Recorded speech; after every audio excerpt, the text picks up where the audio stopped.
Hello everyone, welcome back to the channel. Hope you're doing well and fine, and in today's video I'll be showing you Yahoo Fantasy how to set draft order. So without wasting any time, let's just jump right on the video and make sure to watch this video till the end and follow the steps as well. So the first thing that you need to do is head over and open up your browser or your Yahoo Fantasy app, and then be sure to be logged into your account as well.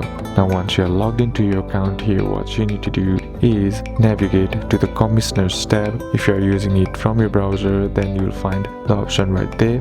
Once you tap on it, under the drafts and keeper section, click on finalize team list. Then confirm your action to log the current teams. Then in the commissioner tab, go to the drafts and keepers, click on edit a draft order and assign keeper players. Then choose custom order and keeper league players. Then arrange the team in your desired draft order by dragging and dropping or putting numbers.